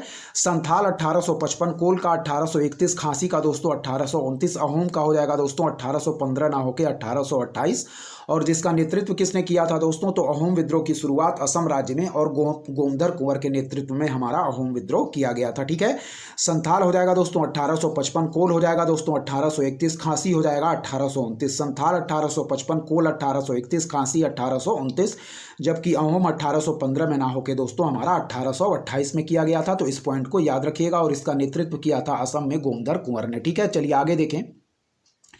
कह रहा है निम्नलिखित नेताओं में से किसने क्रांतिकारी संगठन अभिनव भारत समाज की स्थापना की। क्या है, निम्नलिखित नेताओं में से किसने क्रांतिकारी संगठन अभिनव भारत समाज की स्थापना की दोस्तों, तो याद रखिए 1904 में की थी विनायक दामोदर सावरकर ने, ठीक है। क्या हो जाएगा इसका आंसर, ऑप्शन बी, यानी कि विनायक दामोदर सावरकर ने दोस्तों 1904 में महाराष्ट्र में दोस्तों, महाराष्ट्र के पुणे में हमारा अभिनव भारत समाज नामक संस्था की स्थापना की थी, ठीक है। महाराष्ट्र के पुणे में 1904 में विनायक दामोदर सावरकर और इनके भाई थे दोस्तों गणेश दामोदर सावरकर ने अभिनव भारत नामक संगठन की स्थापना की थी, ठीक है। विनायक दामोदर सावरकर तथा उनके भाई गणेश दामोदर सावरकर ने, ठीक है दोस्तों, इस पॉइंट को याद रखिएगा। और दोस्तों यह एक क्रांतिकारी संगठन था। पूर्व में इसे दोस्तों हम लोग किस नाम से जानते थे, तो अभिनव भारत को हम लोग पूर्व में जानते थे दोस्तों, वह है हमारा मित्र मेला के नाम से, ठीक है। अभिनव भारत को हम लोग दोस्तों पूर्व में किस नाम से जानते थे, तो वह दोस्तों हम लोग जानते थे मित्र मेला के नाम से। और इसका गठन किया गया था 1904 में अभिनव भारत का विनायक दामोदर सावरकर और गणेश दामोदर सावरकर के द्वारा, ठीक है। कहाँ पे, महाराष्ट्र के पुणे में। इस पॉइंट को भी याद रखिएगा। चलिए दोस्तों बढ़ेंगे हम आगे के प्रश्न की तरफ, देखेंगे क्या दिया गया है। यहाँ देखें, चलिए दोस्तों यहाँ देखें, कह रहा है निम्नलिखित गवर्नर जनरलों में से किसने कांग्रेस को अत्यधिक अल्पसंख्यक लोगों का प्रतिनिधित्व करने वाली कहकर उपहास उड़ाया था, ठीक है, या उपहास किया था, ठीक है। कह रहा है निम्नलिखित गवर्नर जनरलों में से किसने कांग्रेस को अत्यधिक अल्पसंख्यक लोगों का प्रतिनिधित्व करने वाली कहकर उपहास किया था, तो इसका सही आंसर हो जाएगा दोस्तों, वह है हमारा लॉर्ड डफरिन, ठीक है। और इन्हीं के कार्यकाल में भारतीय राष्ट्रीय कांग्रेस की स्थापना भी हुई थी, ठीक है। तो याद रखिए दोस्तों, निम्नलिखित गवर्नर जनरलों में से किसने कांग्रेस को अत्यधिक अल्पसंख्यक लोगों का प्रतिनिधित्व करने वाली कहकर उपहास किया था, तो याद रखिए दोस्तों, इसका सही आंसर क्या हो जाएगा, इसका सही आंसर हो जाएगा दोस्तों लॉर्ड डफरिन, ठीक है। फिर देखिए, निम्नलिखित गवर्नर जनरलों में से किसने कांग्रेस को अत्यधिक अल्पसंख्यक लोगों का प्रतिनिधित्व करने वाली कहकर उपहास किया था, तो याद रखिए लॉर्ड डफरिन इसका बिल्कुल सही आंसर हो जाएगा, ठीक है। चलिए देखें 23वें नंबर प्रश्न की तरफ बढ़ेंगे दोस्तों। कथन और कारण का प्रश्न है, कह रहा है दोस्तों कि कथन की 1946 में मुस्लिम लीग ने कैबिनेट मिशन प्लान के लिए दी गई अपनी स्वीकृति वापस ले ली थी। क्या है, 1946 में मुस्लिम लीग ने कैबिनेट मिशन प्लान के लिए दी गई अपनी स्वीकृति वापस ले ली थी। और कारण कह रहा है दोस्तों कि 1946 में गठित अंतरिम सरकार में मुस्लिम लीग शामिल हुई थी, ठीक है दोस्तों। कह रहा है कि 1946 में मुस्लिम लीग ने कैबिनेट मिशन प्लान के लिए दी गई अपनी स्वीकृति वापस ले ली थी। और कारण कह रहा है कि 1946 में गठित अंतरिम सरकार में मुस्लिम लीग शामिल हुई थी, ठीक है दोस्तों। तो यहां पे सही आंसर मार्क करेंगे। कथन तथा कारण दोनों सही है दोस्तों, लेकिन हमारी कारण जो है वह कथन की सही व्याख्या नहीं करता है, ठीक है। चलिए देखिए, कह रहा है कथन की 1946 में मुस्लिम लीग ने कैबिनेट मिशन प्लान के लिए दी गई अपनी स्वीकृति वापस ले ली थी, तो कथन हमारा बिल्कुल सही है। फिर कारण कह रहा है कि 1946 में गठित अंतरिम सरकार में मुस्लिम लीग शामिल हुई थी, तो कारण भी हमारा सही है दोस्तों। कथन तथा कारण दोनों सही है, किंतु कारण कथन की सही व्याख्या नहीं है दोस्तों, ठीक है। चलिए अब हम बढ़ेंगे दोस्तों आगे के प्रश्नों की तरफ। अब हमारा एक नया टॉपिक स्टार्ट होगा, वह है दोस्तों भारत एवं विश्व का भूगोल, ठीक है दोस्तों। क्या है, भारत एवं विश्व का भूगोल। यहाँ देखें, नीचे दिया गया है, यहाँ देखें, ठीक है दोस्तों। भारत एवं विश्व के भूगोल की तरफ हम बढ़ेंगे दोस्तों, ठीक है, यानी कि इंडियन एंड वर्ल्ड ज्योग्राफी के प्रश्नों को अब हम देखेंगे। चलिए देखें 24वां नंबर प्रश्न देखें दोस्तों ध्यानपूर्वक, क्या कह रहा है। कह रहा है भारत के विभिन्न क्षेत्रों में उत्पादित सुल्ताना, गुलाबी और काली चंपा निम्नलिखित प्रमुख फलों में किसकी किस्में हैं, ठीक है। फिर से देखें, कह रहा है भारत के विभिन्न क्षेत्रों में उत्पादित सुल्ताना, गुलाबी और काली चंपा निम्नलिखित प्रमुख फलों में किसकी किस्में हैं, तो याद रखिए दोस्तों अंगूर इसका बिल्कुल सही आंसर होगा, ठीक है। कह रहा है सुल्ताना, गुलाबी तथा काली चंपा अंगूर की प्रजातियां हैं, ठीक है। फिर से देखें, भारत के विभिन्न क्षेत्रों में उत्पादित सुल्ताना, गुलाबी और काली चंपा निम्नलिखित प्रमुख फलों में से किसकी किस्में हैं, तो याद रखिए दोस्तों अंगूर, ठीक है। भारत के विभिन्न क्षेत्रों में उत्पादित सुल्ताना, गुलाबी और काली चंपा निम्नलिखित प्रमुख फलों में से किसकी किस्में हैं, तो याद रखिए अंगूर इसका बिल्कुल सही आंसर हो जाएगा, ठीक है। अब चलिए दोस्तों 25वें नंबर प्रश्न की तरफ बढ़ेंगे दोस्तों, ठीक है। कह रहा है दोस्तों कि मैकमोहन रेखा सीमा बनाती है, तो याद रखिए दोस्तों भारत एवं चीन के बीच, ठीक है। क्या है दोस्तों, मैकमोहन रेखा सीमा बनाती है, तो याद रखिए दोस्तों भारत एवं चीन के बीच, दोस्तों हमारी भारत एवं चीन के बीच मैकमोहन रेखा सीमा बनाती है। और रेड क्लिफ रेखा दोस्तों बनाती है हमारी भारत और पाकिस्तान के बीच, ठीक है, ध्यानपूर्वक याद रखें। चलिए 26वें नंबर प्रश्न की तरफ बढ़ेंगे। कह रहा है भारत की निम्नलिखित राज्यों में से किसकी तटरेखा सबसे लंबी है। क्या है, भारत की निम्नलिखित राज्यों में से किसकी तटरेखा सबसे लंबी है दोस्तों, तो याद रखिएगा इसका सही आंसर हो जाएगा दोस्तों गुजरात की, ठीक है। क्या है दोस्तों, गुजरात की, ठीक है। कह रहा है कि भारत की निम्नलिखित राज्यों में से किसकी तटरेखा सबसे लंबी है, तो याद रखिए दोस्तों गुजरात की। और विश्व में बात करें तो वह है दोस्तों कनाडा देश की, ठीक है। चलिए देखें दोस्तों 27वें नंबर प्रश्न को देखें। कह रहा है दोस्तों कि निम्नलिखित में से कौन भारत का सबसे ऊंचा जलप्रपात है। क्या है दोस्तों, कह रहा है कि निम्नलिखित में से कौन सा भारत का सबसे ऊंचा जलप्रपात है, तो याद रखिए दोस्तों वह हो जाएगा भारत का सबसे ऊंचा जलप्रपात कुंचिकल जलप्रपात, जो कि कर्नाटक के शिमोगा जिले के एक शहर मस्तीखेट के पास दोस्तों निदाड़ा गोडू गांव के निकट है। और इसकी ऊंचाई है दोस्तों 455 मीटर यानी कि 1493 फीट। याद रखिए, तो सही आंसर होगा हमारा कुंचिकल जलप्रपात, याद रखिएगा, ठीक है। निम्नलिखित में से कौन सा भारत का सबसे ऊंचा जलप्रपात है, तो वह हो जाएगा दोस्तों हमारा कुंचिकल जलप्रपात। और जिसकी ऊंचाई कितनी है, तो वह है 455 मीटर यानी कि 1493 फीट। दोस्तों यह जलप्रपात दोस्तों वरही नदी द्वारा बनाया गया है, ठीक है। यह जलप्रपात किसके द्वारा, याद रखें वरही नदी द्वारा बनाया गया है, ठीक है। भारत का सबसे ऊंचा जलप्रपात कुंचिकुल जलप्रपात है दोस्तों, जो कर्नाटक के शिमोगा जिले के एक शहर मस्तीखेट के पास निदाड़ा गोडू गांव के निकट है। और इसकी ऊंचाई 455 मीटर 1493 फीट है। और यह जलप्रपात वरही नदी द्वारा बनाया गया है। इस पॉइंट को भी दोस्तों आप लोग याद रखिए, ठीक है। निम्नलिखित में से कौन भारत का सबसे ऊंचा जलप्रपात है, तो वह है दोस्तों हमारा कुंचिकुल जलप्रपात, जो कि वरही नदी के द्वारा बनाया गया है। और कहाँ पे दोस्तों, कर्नाटक के शिमोगा जिले के एक शहर मस्तीखेट के निदाड़ा गोडू गांव में स्थित है, जिसकी ऊंचाई कितनी कितनी है 455 मीटर यानी कि 1493 फीट। ठीक है, तो इस पॉइंट को याद रखिए। और चलिए अब बढ़ेंगे दोस्तों, हम 28वें नंबर प्रश्न की तरफ देखेंगे क्या कह रहा है हमारा। यहाँ देखें दोस्तों, 28वां नंबर प्रश्न, सूची 1 को सूची 2 से सुमेल करना है। ठीक है, चलिए सुमेल करेंगे। केरल की बात करें दोस्तों तो केरल को हम सुमेल करेंगे किससे? केरल को दोस्तों हम सुमेल करेंगे किससे? तो केरल को सुमेल करेंगे दोस्तों हम अनाईमुडी से। ठीक है, केरल को सुमेल करेंगे दोस्तों अनाईमुडी से, जो कि दोस्तों हमारी दक्षिण भारत की सबसे ऊंची चोटी है दोस्तों अनाईमुडी, और नीलगिरी की सबसे ऊंची चोटी है दोस्तों दोदा बेटा। इस पॉइंट को याद रखिएगा। ठीक है, नागालैंड को दोस्तों हम सुमेल करेंगे किससे? तो नागालैंड को सुमेल करेंगे दोस्तों सारामती से। ठीक है, उत्तराखंड को दोस्तों सुमेल करेंगे दोस्तों नंदा देवी से, और तमिलनाडु को सुमेल करेंगे दोस्तों दोदा बेटा से। ठीक है, इस पॉइंट को आप लोग याद रखिएगा। सही आंसर क्या मार्क करेंगे? वह है दोस्तों ऑप्शन सी, हम बिल्कुल सही आंसर मार्क करेंगे। ठीक है, फिर से देखें कि केरल को हम लोग सुमेल करेंगे दोस्तों अनाईमुडी से। ठीक है, जो कि दोस्तों हमारी दक्षिण भारत की सबसे ऊंची चोटी और पश्चिमी घाट की भी सबसे ऊंची चोटी है हमारी अनाईमुडी, जबकि दोदा बेटा दोस्तों यह हमारी नीलगिरी की सबसे ऊंची चोटी है। ठीक है, नागालैंड को सुमेल करेंगे सारामती से, उत्तराखंड को सुमेल करेंगे नंदा देवी से, तमिलनाडु को हम सुमेल करेंगे दोस्तों दोदा बेटा से। ठीक है, याद रखिएगा। फिर से देखें, केरल को सुमेल करेंगे दोस्तों हम किससे? तो अनाईमुडी से दोस्तों। नागालैंड को सुमेल करेंगे सारामती से, उत्तराखंड को सुमेल करेंगे दोस्तों नंदा देवी से, तमिलनाडु को सुमेल करेंगे दोदा बेटा से। इस पॉइंट को याद रखिए। ठीक है, ऑप्शन सी हमारा 3 4 2 1 सही सीरीज होगी दोस्तों। इस पॉइंट को याद रखिए। नीचे भी एक बार देख लें। चलिए केरल को देखेंगे। केरल को सुमेल करेंगे दोस्तों अनाईमुडी से, नागालैंड को दोस्तों सारामती से, उत्तराखंड को नंदा देवी से, तमिलनाडु को दोदा बेटा से। ठीक है दोस्तों, इस पॉइंट को याद रखिएगा। चलिए आगे बढ़ेंगे।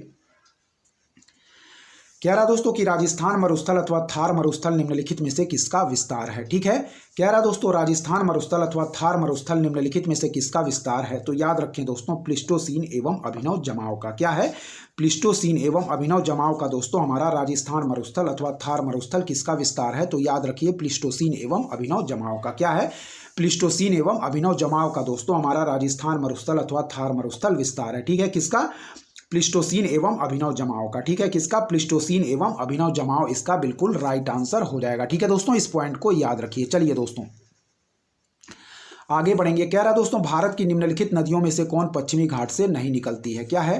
कह रहा दोस्तों भारत की निम्नलिखित नदियों में से कौन पश्चिमी घाट से नहीं निकलती है? तो याद रखिए दोस्तों हमारी ताप्ती या तापी इसका बिल्कुल सही आंसर होगा। ठीक है, कह रहा दोस्तों कि भारत की निम्नलिखित नदियों में से कौन पश्चिमी घाट से नहीं निकलती है? तो याद रखिए दोस्तों ताप्ती या तापी। ठीक है, इसका बिल्कुल सही आंसर होगा कि भारत की निम्नलिखित नदियों में से कौन पश्चिमी घाट से नहीं निकलती है? तो याद रखिए दोस्तों ताप्ती या तापी इसका बिल्कुल राइट आंसर होगा दोस्तों। जबकि गोदावरी, कावेरी और कबाम हमारी दोस्तों यह तीनों नदियां हमारी पश्चिमी घाट से निकलती हैं, जबकि दोस्तों ताप्ती या तापी हमारी पश्चिमी घाट से नहीं निकलती है। तो इस पॉइंट को दोस्तों आप लोग याद रखिएगा। ताप्ती और तापी या ताप्ती कहाँ से निकलती है? यह पश्चिमी भारत की प्रसिद्ध नदी है जो मध्य प्रदेश के बैतूल जिले के मुल्ताई से निकलकर सतपुड़ा पर्वत प्रक्षेपों के मध्य से पश्चिम की ओर बहती हुई अरब सागर में गिरती है दोस्तों। तो याद रखिए यह कहाँ से निकलती है दोस्तों? यह निकलती है मध्य प्रदेश के बैतूल जिले के मुल्ताई नामक स्थान से। ठीक है, इस पॉइंट को आप लोग याद रखिएगा। मुल्ताई से निकलकर सतपुड़ा पर्वत प्रक्षेपों के मध्य से पश्चिम की ओर बहती हुई अरब सागर में गिरती है, यह भी आप लोग याद रखिएगा, इंपॉर्टेंट है।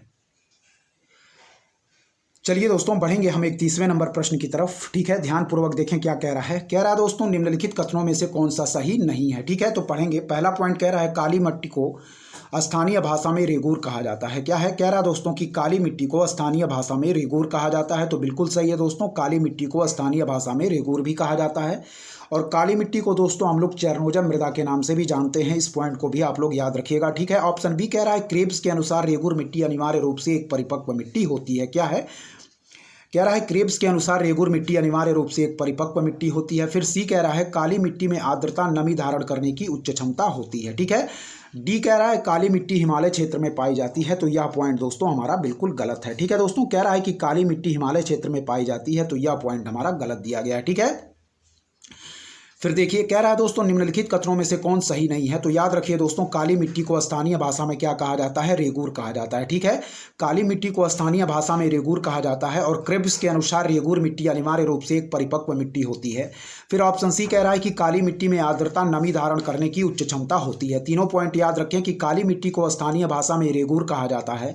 क्रेब्स के अनुसार रेगूर मिट्टी अनिवार्य रूप से एक परिपक्व मिट्टी होती है। तीसरा पॉइंट कि काली मिट्टी में आर्द्रता धारण करने की उच्च क्षमता होती है, यह भी पॉइंट हमारा सही है, ठीक है।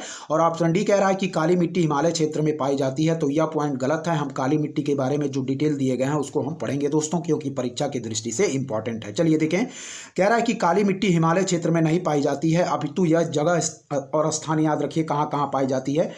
महाराष्ट्र में पाई जाती है दोस्तों, कर्नाटक में पाई जाती है, गुजरात में पाई जाती है और मध्य प्रदेश में पाई जाती है, ठीक है। काली मिट्टी कहाँ पाई जाती है? महाराष्ट्र में पाई जाती है, कर्नाटक में, गुजरात में, मध्य प्रदेश में, ठीक है। महाराष्ट्र में, कर्नाटक में, गुजरात में, मध्य प्रदेश में। इस मिट्टी का काला रंग दोस्तों टिटेनिफेरस मैग्नेटाइट जीवाश्म क्या है? इस मिट्टी का काला रंग टिटेनिफेरस मैग्नेटाइट क्या है? टिटेनिफेरस मैग्नेटाइट जीवाश्म और लोहा आदि की उपस्थिति के कारण होता है, ठीक है। कह रहा है इस मिट्टी का काला रंग टिटेनिफेरस मैग्नेटाइट जीवाश्म और लोहा आदि की उपस्थिति के कारण होता है, ठीक है। इस मिट्टी में नमी धारण करने की उच्च क्षमता होने के कारण इसमें कपास की खेती ज़्यादा होती है। क से काला, क से कपास याद रखिए, ठीक है। और इसे स्थानीय भाषा में दोस्तों हम लोग रेगूर भी कहते हैं, और दोस्तों काली मिट्टी का एक और नाम चेरनोजम भी आप लोग याद रखिएगा, ठीक है दोस्तों। तो इस पॉइंट को याद रखिए, कहाँ कहाँ काली मिट्टी पाई जाती है? महाराष्ट्र में, कर्नाटक में, गुजरात में, मध्य प्रदेश में। महाराष्ट्र में, कर्नाटक में, गुजरात में, मध्य प्रदेश में, ठीक है। कह रहा है कि इस मिट्टी का काला रंग टिटेनिफेरस मैग्नेटाइट जीवाश्म और लोहा क्या है? टिटेनिफेरस मैग्नेटाइट जीवाश्म और लोहा आदि की उपस्थिति के कारण होता है। और इस मिट्टी में नमी धारण करने की उच्च क्षमता होने के कारण इसमें कपास की खेती ज़्यादा होती है, और इसे स्थानीय भाषा में रेगुर और इसका एक और नाम चेरनोजम भी याद रखिए, कई बार परीक्षाओं में पूछा गया है, ठीक है। 32वां नंबर प्रश्न देखें। कह रहा है कि विश्व प्रसिद्ध भगवान वेंकटेश्वर तिरुपति का मंदिर निम्नलिखित पहाड़ियों में से किसमें अवस्थित है, ठीक है। कह रहा है दोस्तों कि विश्व प्रसिद्ध भगवान वेंकटेश्वर का मंदिर निम्नलिखित पहाड़ियों में से किसमें अवस्थित है। कह रहा है कि उत्तर प्रदेश लोक सेवा आयोग द्वारा इस प्रश्न को हटा दिया गया, ठीक है। लेकिन हम डिटेल देख लेंगे इसका क्या है। कह रहा है दिए गए विकल्पों में से कोई भी विकल्प सही नहीं है। कह रहा है कि वेंकटेश्वर मंदिर भारत के आंध्र प्रदेश के चित्तूर जिले में तिरुपति के पहाड़ी शहर तिरुमला में स्थित है। क्या है दोस्तों? कह रहा है कि वेंकटेश्वर मंदिर भारत के आंध्र प्रदेश के चित्तूर जिले में, ठीक है, तिरुपति के पहाड़ी शहर तिरुमला में स्थित है, ठीक है। वेंकटेश्वर मंदिर भारत के आंध्र प्रदेश के चित्तूर जिले में तिरुपति के पहाड़ी शहर तिरुमला में स्थित है। इस पॉइंट को याद रखिएगा, ठीक है। वेंकटेश्वर मंदिर भारत के आंध्र प्रदेश के चित्तूर जिले में तिरुपति के पहाड़ी शहर तिरुमला में स्थित है। इस पॉइंट को याद रखिए, ठीक है। चलिए आगे देखें। कह रहा है दोस्तों हमारा कि 33 नंबर प्रश्न यहाँ पे कह रहा है निम्नलिखित भारतीय मौसम मुख्यालयों को उनकी स्थापना के कालानुक्रम में व्यवस्थित कीजिए, ठीक है। तो चलिए हम देखेंगे दोस्तों राज्य और मौसम मुख्यालयों की स्थापना का वर्ष हम देख लेते हैं, ठीक है दोस्तों। तो सबसे पहले हम कहेंगे दोस्तों वह है हमारा कोलकाता, ठीक है। तो कोलकाता इसकी स्थापना हुई थी जो मौसम मुख्यालय की, वह हुई थी दोस्तों 1875 में, ठीक है। फिर हो जाएगा दोस्तों हमारा शिमला। तो शिमला की स्थापना कब हुई थी दोस्तों? शिमला की स्थापना हुई थी दोस्तों 1905 में इसकी मौसम मुख्यालय की, ठीक है। नई दिल्ली की हुई थी दोस्तों, वह है नई दिल्ली की कब हुई थी? तो नई दिल्ली की हुई थी दोस्तों 1944 में, ठीक है। और दोस्तों हमारी पुणे की हुई थी, यह हुई थी दोस्तों 1928 में, ठीक है। तो डेट याद रखिएगा। चलिए अब सीरीज को हम लोग व्यवस्थित करते हैं। सबसे पहले हो जाएगा दोस्तों हमारा कौन? तो सबसे पहले हो जाएगा हमारा कोलकाता यानी कि 1875 में, बी। फिर हो जाएगा दोस्तों हमारा नई दिल्ली यानी, फिर हो जाएगा दोस्तों हमारा, नहीं फिर से देखें सीरीज, कह रहा है दोस्तों कोलकाता 1875 में दोस्तों। फिर हो जाएगा दोस्तों कौन हमारा? कोलकाता के बाद हो जाएगा दोस्तों हमारा शिमला 1905। फिर हो जाएगा दोस्तों पुणे हमारा 1928। फिर हो जाएगा दिल्ली हमारा 1944, ठीक है दोस्तों। ध्यानपूर्वक इस पॉइंट को याद रखें। कह रहा है दोस्तों कि निम्नलिखित भारतीय मौसम मुख्यालयों को उनकी स्थापना के कालानुक्रम में व्यवस्थित कीजिए। तो सबसे पहले हो जाएगा दोस्तों हमारा कोलकाता 1875 में। फिर हो जाएगा दोस्तों शिमला 1905 में। फिर हो जाएगा दोस्तों हमारा पुणे 1928 में। और फिर हो जाएगा दोस्तों हमारा नई दिल्ली 1944 में, ठीक है। सबसे पहले हो जाएगा कोलकाता 1875 में। फिर हो जाएगा दोस्तों हमारा शिमला 1905 में। फिर हो जाएगा दोस्तों पुणे 1928 में। फिर हो जाएगा दिल्ली 1944 में, ठीक है। याद रखिएगा सबसे पहले हो जाएगा दोस्तों कोलकाता 1875 में। फिर हो जाएगा दोस्तों हमारा शिमला 1905 में दोस्तों। फिर हो जाएगा पुणे 1928 में। फिर दिल्ली हो जाएगा 1944 में। सबसे पहले कोलकाता 1875 में। फिर हो जाएगा दोस्तों शिमला हमारा 1905 में। फिर हो जाएगा पुणे 1928 में। और फिर दिल्ली हो जाएगा 1944 में, ठीक है। तो सही सीरीज हमारी क्या होगी? सही सीरीज होगी दोस्तों हमारी बी, सी, डी और ए, ठीक है। सही सीरीज क्या होगी दोस्तों? बी, सी, डी और ए हमारी बिल्कुल सही सीरीज होगी, ठीक है। याद रखें सबसे पहले हो जाएगा दोस्तों कोलकाता 1875 में। फिर हो जाएगा दोस्तों शिमला हमारा 1905 में। फिर पुणे हो जाएगा 1928 में। और नई दिल्ली हो जाएगा दोस्तों हमारा 1944 में, ठीक है। चलिए आगे देखें। कह रहा है निम्नलिखित घटनाओं पर विचार कीजिए। कह रहा है कि उपर्युक्त घटनाओं को पृथ्वी पर उनके उत्पन्न होने के काला क्रमानुसार व्यवस्थित कीजिए तथा नीचे दिए गए कूटों में से सही उत्तर का चयन कीजिए। ठीक है, तो सबसे पहले दोस्तों पृथ्वी पर आए हमारे कवच वाले जीव क्या है? सबसे पहले पृथ्वी पर आए दोस्तों हमारे कवच वाले जीव लगभग 570 मिलियन वर्ष पूर्व। क्या है दोस्तों? सबसे पहले हो जाएंगे हमारे कवच वाले जीव, फिर हो जाएगा दोस्तों हमारा पहला कीट, फिर हो जाएगा दोस्तों पहला सरीसृप और सबसे बाद में हो जाएगा दोस्तों पहला स्तनधारी। ठीक है दोस्तों, पृथ्वी पर निम्नलिखित जीवों के उत्पन्न होने का समय है। सबसे पहले हो जाएगा दोस्तों हमारा कवच वाला जीव, फिर हो जाएगा दोस्तों हमारा पहला कीट लगभग 480 मिलियन वर्ष पूर्व, फिर हो जाएगा दोस्तों पहला सरीसृप लगभग 320 मिलियन वर्ष पूर्व और फिर हो जाएगा दोस्तों पहला स्तनधारी लगभग 310 से 275 मिलियन वर्ष पूर्व। ठीक है, सबसे पहले हो जाएगा दोस्तों कवच वाले जीव लगभग 570 मिलियन वर्ष पूर्व, फिर हो जाएगा दोस्तों हमारा पहला कीट लगभग 480 मिलियन वर्ष पूर्व, फिर हो जाएगा दोस्तों हमारा पहला सरीसृप लगभग 320 मिलियन वर्ष पूर्व और फिर हो जाएगा दोस्तों पहला स्तनधारी लगभग 310 से 275 मिलियन वर्ष पूर्व। ठीक है, तो सबसे पहले हो जाएगा दोस्तों कवच वाले जीव यानी कि 3 सबसे पहले होगा, फिर होगा दोस्तों हमारा 2, फिर होगा दोस्तों 1 और फिर होगा दोस्तों 4 यानी कि 3, 2, 1, 4 हमारी सही सीरीज होगी। सबसे पहले कवच वाले जीव, फिर पहला कीट, फिर पहला सरीसृप, फिर पहला स्तनधारी। ठीक है, सबसे पहले कवच वाले जीव, फिर पहला कीट, फिर पहला सरीसृप, फिर पहला स्तनधारी। ठीक है, सबसे पहले कवच वाले जीव, फिर पहला कीट, फिर पहला सरीसृप, फिर पहले स्तनधारी। तो सही सीरीज 3, 2, 1 और 4 होगी। इस पॉइंट को याद रखिए, यहां हम लोग एक बार देख लेते हैं। ठीक है, चलिए देखेंगे इसका आंसर क्या दिया गया है। इसका सही आंसर हम मार्क करेंगे दोस्तों, वह है हमारा क्या? वह है दोस्तों हमारा ऑप्शन सी, इसका बिल्कुल सही आंसर मार्क करेंगे। ठीक है, चलिए देखेंगे यहाँ कह रहा है कि कवच वाले जीव लगभग 570 मिलियन वर्ष पूर्व। क्या है? कवच वाले जीव लगभग 570 मिलियन वर्ष पूर्व, फिर दोस्तों पहला कीट लगभग 480 मिलियन वर्ष पूर्व, फिर पहला सरीसृप लगभग 320 मिलियन वर्ष पूर्व, फिर पहला स्तनधारी लगभग 310 से 275 मिलियन वर्ष पूर्व। ठीक है, फिर से देखें, कवच वाले जीव लगभग 570 मिलियन वर्ष पूर्व, पहला कीट लगभग 480 मिलियन वर्ष पूर्व, पहला सरीसृप लगभग 320 मिलियन वर्ष पूर्व और पहला स्तनधारी लगभग 310 से 375 मिलियन वर्ष पूर्व। तो इस पॉइंट को आप लोग याद रखिएगा। चलिए दोस्तों आगे बढ़ेंगे। कह रहा दोस्तों कि निम्नलिखित ग्रहों में से कौन जीवन के अस्तित्व के लिए उपयुक्त हो सकता है? क्या है? निम्नलिखित ग्रहों में से कौन जीवन के अस्तित्व के लिए उपयुक्त हो सकता है? तो याद रखिए दोस्तों हमारा मंगल। कई बार पूर्व वर्ष की परीक्षाओं में भी यह प्रश्न पूछा गया है। ठीक है, तो याद रखिए निम्नलिखित ग्रहों में से कौन जीवन के अस्तित्व के लिए उपयुक्त हो सकता है? तो याद रखिए मंगल इसका बिल्कुल सही आंसर हो जाएगा दोस्तों। ठीक है, चलिए आगे बढ़ेंगे दोस्तों। कह रहा है निम्नलिखित में से कौन मृदा से संबंधित है? ठीक है, देखें यहाँ ध्यानपूर्वक क्या कह रहा है। कह रहा है दोस्तों कि निम्नलिखित में से कौन मृदा से संबंधित है? तो याद रखिए दोस्तों इडेफिक। ठीक है, क्या है दोस्तों? कह रहा है निम्नलिखित में से कौन मृदा से संबंधित है? तो याद रखिए दोस्तों इडेफिक इसका बिल्कुल सही आंसर होगा। ठीक है, निम्नलिखित में से कौन मृदा से संबंधित है? तो इडेफिक। कह रहा है दोस्तों इडेफिक एक विशेष क्षेत्र में पाई जाने वाली मिट्टी की भौतिक या रासायनिक संरचना से संबंधित एक जैविक कारक है। क्या है? इडेफिक एक विशेष क्षेत्र में पाई जाने वाली मिट्टी की भौतिक या रासायनिक संरचना से संबंधित एक जैविक कारक है। तो याद रखिए मृदा से संबंधित है दोस्तों हमारा इडेफिक। ठीक है, चलिए 37वां नंबर प्रश्न देखें दोस्तों क्या कह रहा है। कह रहा है निम्नलिखित देशों में से किसमें पंपास घास के मैदान स्थित हैं? तो याद रखिए दोस्तों पंपास घास के मैदान है दोस्तों हमारे अर्जेंटीना में। ठीक है, कह रहा है निम्नलिखित देशों में से किसमें पंपास घास के मैदान स्थित हैं? तो याद रखिए दोस्तों हमारा अर्जेंटीना इसका बिल्कुल सही आंसर होगा। ठीक है, चलिए आगे देखें। कह रहा दोस्तों निम्नलिखित युग्मों में कौन सुमेलित है? मरुस्थल और देश। ठीक है, कह रहा है दोस्तों हमारा सोनोरन। ठीक है, तो सोनोरन दोस्तों कह रहा है संयुक्त राज्य अमेरिका। तो सोनोरन दोस्तों हमारा कह रहा है संयुक्त राज्य अमेरिका, तो यह बिल्कुल सही है दोस्तों। ठीक है, सोनोरन हमारा संयुक्त राज्य अमेरिका में है, यह बिल्कुल सही सुमेल है। फिर दोस्तों कह रहा है कि तकला मकान। ठीक है, तो कह रहा है दोस्तों तकला मकान। ठीक है, तो तकला मकान कहाँ है? तो तकला मकान दोस्तों दिया गया है चीन। तो तकला मकान चीन हमारा बिल्कुल सही सुमेल है दोस्तों। तकला मकान चीन हमारा बिल्कुल सही सुमेल है। फिर कह रहा है दोस्तों कराकुम। ठीक है, तो कराकुम दोस्तों कहाँ है? तुर्कमेनिस्तान। ठीक है, कह रहा है कराकुम हमारा तुर्कमेनिस्तान, यह भी दोस्तों हमारा बिल्कुल सही सुमेल है कि कराकुम हमारा तुर्कमेनिस्तान। फिर कह रहा है दोस्तों गिब्सन ब्राजील। ठीक है दोस्तों, कह रहा है गिब्सन ब्राजील। तो गिब्सन दोस्तों हमारा ब्राजील में ना होके दोस्तों गिब्सन हमारा ऑस्ट्रेलिया में स्थित है, ना कि ब्राजील में। इस पॉइंट को याद रखिएगा। ठीक है, फिर से देखें। कह रहा दोस्तों कि सोनोरन। तो सोनोरन कहाँ है दोस्तों? संयुक्त राज्य अमेरिका में। ठीक है, सोनोरन कहाँ स्थित है दोस्तों? तो संयुक्त राज्य अमेरिका में। तकला मकान कहाँ स्थित है दोस्तों? तो चीन में। कराकुम कहाँ है? तो तुर्कमेनिस्तान में। ठीक है, तीनों जो हमारे सही सुमेल हैं उसको याद रखिए कि सोनोरन स्थित है दोस्तों हमारा संयुक्त राज्य अमेरिका में, ठीक है। सोनोरन कहाँ स्थित है दोस्तों, तो संयुक्त राज्य अमेरिका में। तकलामकान स्थित है दोस्तों कहाँ पे, हमारा चीन में। कराकुम कहाँ है दोस्तों, तो याद रखिए तुर्कमेनिस्तान में, ठीक है।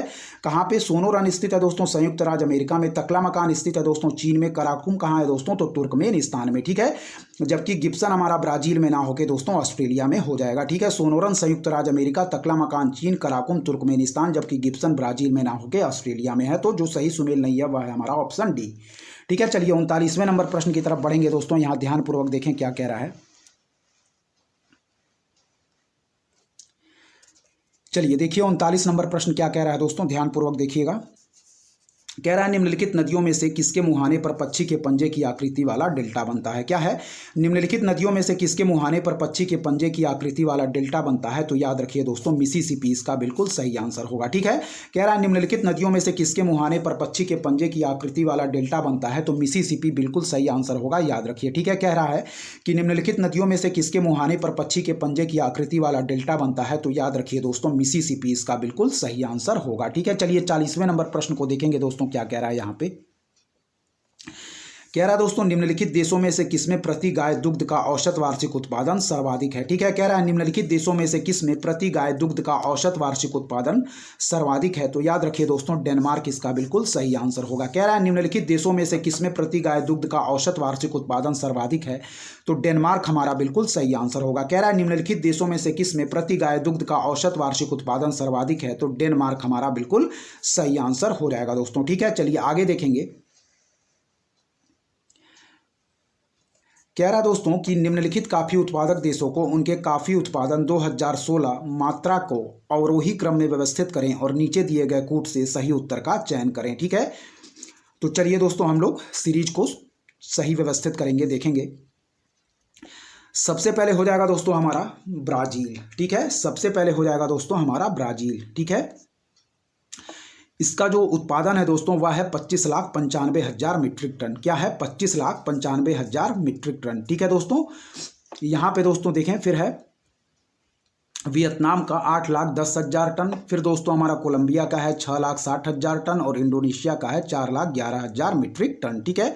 तो विश्व में सर्वाधिक कॉफी का उत्पादन कौन करता है, ब्राजील में होता है। तो सबसे पहले हो जाएगा दोस्तों हमारा ब्राजील, ठीक है दोस्तों। फिर हो जाएगा हमारा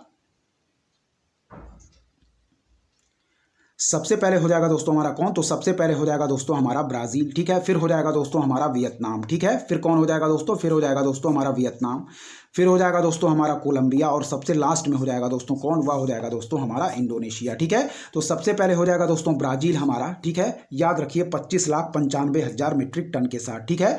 25,95,000 मीट्रिक टन के साथ सबसे पहले हो जाएगा दोस्तों ब्राजील। फिर हो जाएगा दोस्तों हमारा 8,10,000 मीट्रिक टन के साथ वियतनाम दूसरे नंबर पर, ठीक है।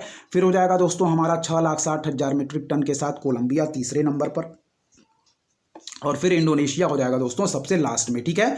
तो ब्राजील हो जाएगा दोस्तों 25,95,000 मीट्रिक टन के साथ सबसे पहले। फिर हो जाएगा दोस्तों वियतनाम 8,10,000 मीट्रिक टन के साथ दूसरे नंबर पर। फिर हो जाएगा दोस्तों कोलंबिया हमारा 6,60,000 मीट्रिक टन के साथ तीसरे नंबर पर, और इंडोनेशिया हो जाएगा चौथे नंबर पर, ठीक है।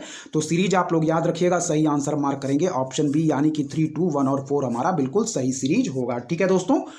चलिए अब यहाँ पे देखिए आगे क्या कह रहा है दोस्तों, ठीक है।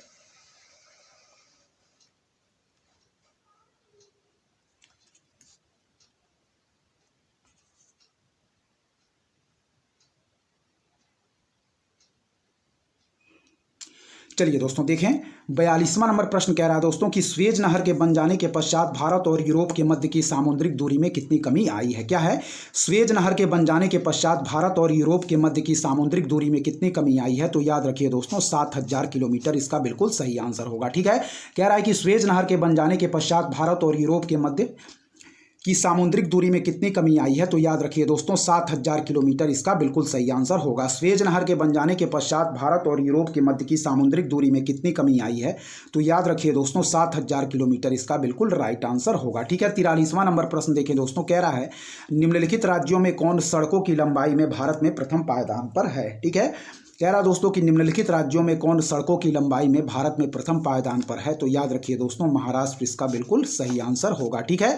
कह रहा निम्नलिखित राज्यों में कौन सड़कों की लंबाई में भारत में प्रथम पायदान पर है, तो इस पॉइंट को याद रखिए, इसका बिल्कुल सही आंसर होगा दोस्तों, वह है हमारा महाराष्ट्र दोस्तों। ठीक है, याद रखिएगा। चलिए दोस्तों, अब हमारा नया टॉपिक स्टार्ट होगा, पर्यावरण एवं पारिस्थितिकी। ठीक है, चलिए पहला पॉइंट देखिए क्या कह रहा है। कह रहा है दोस्तों कि वर्तमान में जनसंख्या के सुखों का परित्याग किए बिना भविष्य के लिए ऊर्जा तथा अन्य संसाधनों की बचत निम्नलिखित में से कौन सी अवधारणा की परिभाषा है? तो याद रखिए दोस्तों, संपोषणीय विकास। ठीक है, फिर से देखेंगे। कह रहा दोस्तों कि वर्तमान में जनसंख्या के सुखों का परित्याग किए बिना भविष्य के लिए ऊर्जा तथा अन्य संसाधनों की बचत निम्नलिखित में से कौन सी अवधारणा की परिभाषा है? तो याद रखिए संपोषणीय विकास, जिसे हम लोग दोस्तों क्या कहते हैं? सस्टेनेबल डेवलपमेंट भी कहते हैं। ठीक है, याद रखिए। वर्तमान में जनसंख्या के सुखों का परित्याग किए बिना भविष्य के लिए ऊर्जा तथा अन्य संसाधनों की बचत निम्नलिखित में से कौन सी अवधारणा की परिभाषा है? तो याद रखिए, कई बार पूछा गया प्रश्न है संपोषणीय विकास। ठीक है, आगे देखेंगे। कह रहा दोस्तों डाचीगम राष्ट्रीय उद्यान निम्नलिखित में से किससे संबंधित है? क्या है डाचीगम राष्ट्रीय उद्यान, जो कि जम्मू कश्मीर में स्थित है। कह रहा है निम्नलिखित में से किससे संबंधित है? तो याद रखिए हंगुल या कश्मीरी स्टैग। ठीक है, कई बार पूछा गया प्रश्न है, याद रखिए। डाचीगम राष्ट्रीय उद्यान निम्नलिखित में से किससे संबंधित है? तो याद रखिए दोस्तों हंगुल या कश्मीरी स्टैग। ठीक है, इस पॉइंट को याद रखिए दोस्तों। यह डाचीगाम केंद्र शासित प्रदेश जम्मू और कश्मीर में श्रीनगर से 22 किलोमीटर दूर स्थित है दोस्तों हमारा डाचीगम राष्ट्रीय उद्यान। ठीक है, डाचीगम राष्ट्रीय उद्यान निम्नलिखित में से कहाँ स्थित है? तो याद रखें, यह फेमस है दोस्तों हमारा हंगुल या कश्मीरी स्टैग के लिए। ठीक है, और डाचीगम का अर्थ है दोस्तों 10 गाँव। ठीक है, तो इस पॉइंट को याद रखिएगा। और इस वीडियो में दोस्तों हम लोग यहीं तक रखते हैं। इसके बाकी बचे हुए पार्ट को हम लोग एक और वीडियो लाएंगे और उसमें कंप्लीट करेंगे दोस्तों। ठीक है, तो दोस्तों तब तक लगातार पढ़ते रहें। और यदि आपको हमारा कंटेंट पसंद आ रहा है दोस्तों, तो हमारे चैनल उद्देश्य क्लासेस 91 को दोस्तों जरूर सब्सक्राइब करें, लाइक करें दोस्तों, अपने दोस्तों के बीच शेयर करें और ऐसे ही दोस्तों लगातार पढ़ते रहें। तब तक के लिए दोस्तों धन्यवाद। जय हिंद, जय भारत दोस्तों। और हमारे चैनल की तरफ से अच्छा कंटेंट दोस्तों प्रोवाइड करने की आपको कोशिश की जाएगी। तब तक दोस्तों लगातार पढ़ते रहें। जय हिंद दोस्तों।